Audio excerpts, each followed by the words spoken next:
छत्तीसगढ़ के आदिवासियों पर अब अडानी की अड़ीबाजी शुरू हो गई है। स्थानीय किसानों का बेहद गंभीर आरोप है कि अडानी की कंपनी के मुलाजिम खुलेआम दादागिरी पर उतर आए हैं।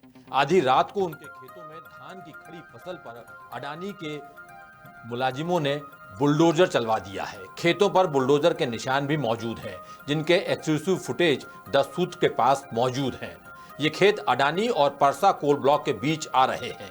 आदिवासियों ने यह भी बताया कि कई खेतों में जबरन कब्जा कर मनमर्जी से फेंसिंग भी करवा दी गई है, ताकि आदिवासी वहां ना जा सकें, कदम भी ना रख पाएं। एक तरफ कोयला खनन के लिए बिना अनुमति हरे भरे पेड़ों को काटा जा रहा है, तो दूसरी तरफ किसानों के खेतों पर जबरन कब्जा किया जा रहा है। वहीं कोल ब्लॉक रद्द करने के लिए जनजातीय आयोग की सिफारिश पर भी सरकार कोई ध्यान नहीं दे रही है। इसलिए अब आदिवासियों ने राज्यपाल के नाम आवेदन देकर इंसाफ की गुहार लगाई है।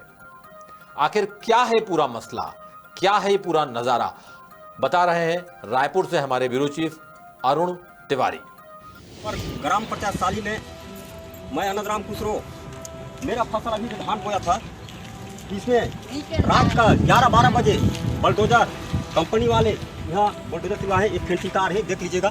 ये सब हम खेती कर रहे थे, किसी का नुकसान हम नहीं किए। हम अपना खेती नागा जोते और हम बॉक पार करके हम आगे आप चले गए, और उन्हीं लोग रात का 11-12 बजे इन्हें बुलडोजर चलाए हैं। ये बहुत दुखित की बात है, ये अन्याय कर रहे हैं। जब इनको डर नहीं था, सही काम कर रहे थे, राय क्यों किया गया? मैं इसका लिए बहुत मैं निंदा करता हूँ। और जो ये अन्याय है, अन्याय के लिए जो अन्याय किया है उसके लिए कार्रवाई होना चाहिए।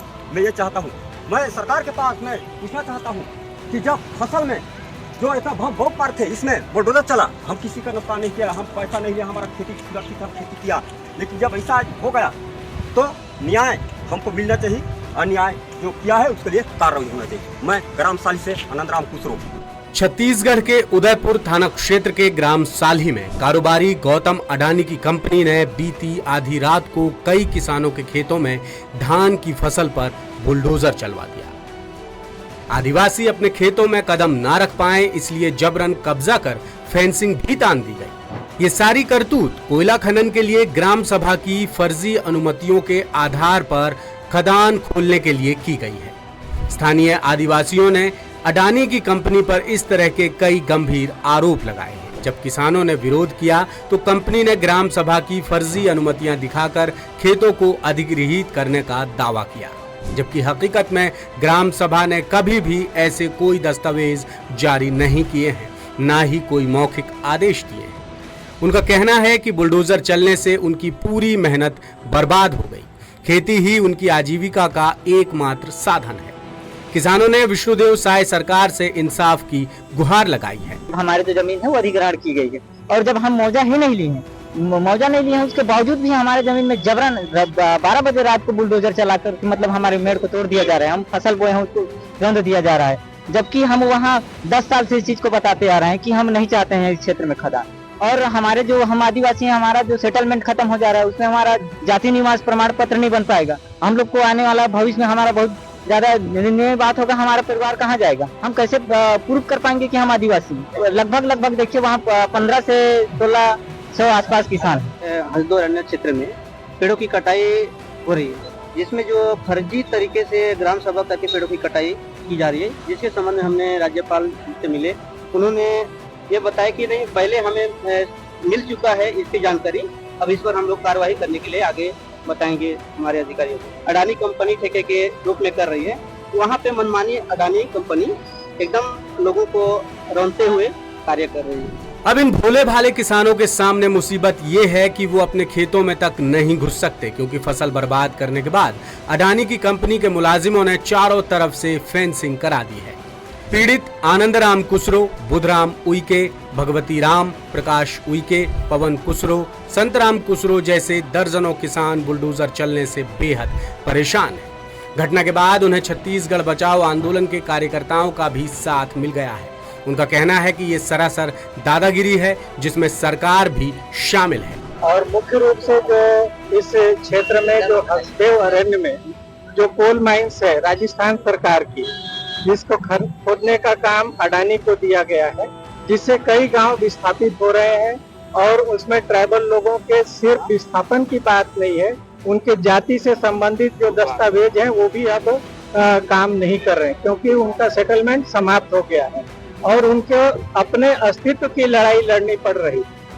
कल परसों ये जो हमारे साथ काश्तकार हैं, इनकी जमीन में इन्होंने धान बोया था, उस धान को अडानी के लोगों ने जोत दिया। किस मुसीबत में किस तरीके से इन्होंने बीज खरीदा, उसकी जोताई की इंतजार में थे कि फसल लगेगा तो हम अपने परिवार का पालन पोषण करेंगे। कुल मिलाकर छत्तीसगढ़ में अडानी की अड़ीबाजी और सरकार की अनदेखी का मामला तेजी से गर्माता जा रहा है, क्योंकि आदिवासियों के समर्थन में कई सामाजिक संगठन और जनप्रतिनिधि खुलकर सामने आ रहे हैं।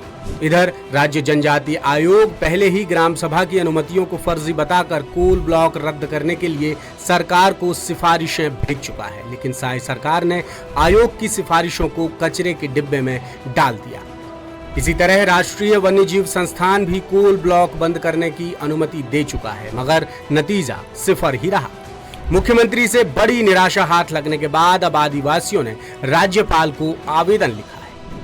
उन्होंने लिखा कि कोरबा, सरगुजा और सूरजपुर जिले में स्थित हसदेव अरण्य संविधान की 5वीं अनुसूची में दर्ज है, जिसके प्रशासक और आदिवासियों के अधिकारों के संरक्षक राज्यपाल हैं। अडानी की कंपनी जंगल और जमीन पर अवैध और जबरन कब्जा कर हरे भरे पेड़ काट रही है और कोयला खनन कर रही है। ग्राम सभाएं बीते 10 साल से परसा कोल ब्लॉक का विरोध करती आ रही हैं, लेकिन सरकार और प्रशासन अडानी का ही साथ दे रहा है। अडानी कंपनी ने फर्जी और जाली दस्तावेज तैयार कर प्रोजेक्ट के लिए वन स्वीकृति हासिल की। आदिवासियों ने कहा कि अडानी की कंपनी अब खुलेआम दादागिरी पर उतर आई है, लिहाजा मामले पर संवैधानिक नियमों के मुताबिक कड़ी कार्रवाई की जाए। ग्रामीणों की मांग पर राज्यपाल ने ठोस कदम उठाने का भरोसा दिलाया है। लेटेस्ट, इन्वेस्टिगेटिव और इन डेप्थ खबरें देखने के लिए ज्वाइन कीजिए द सूत्र का व्हाट्सएप चैनल, सब्सक्राइब कीजिए यूट्यूब चैनल, लाइक कीजिए फेसबुक पेज और पढ़ते रहिए वेबसाइट www.dasudr.com।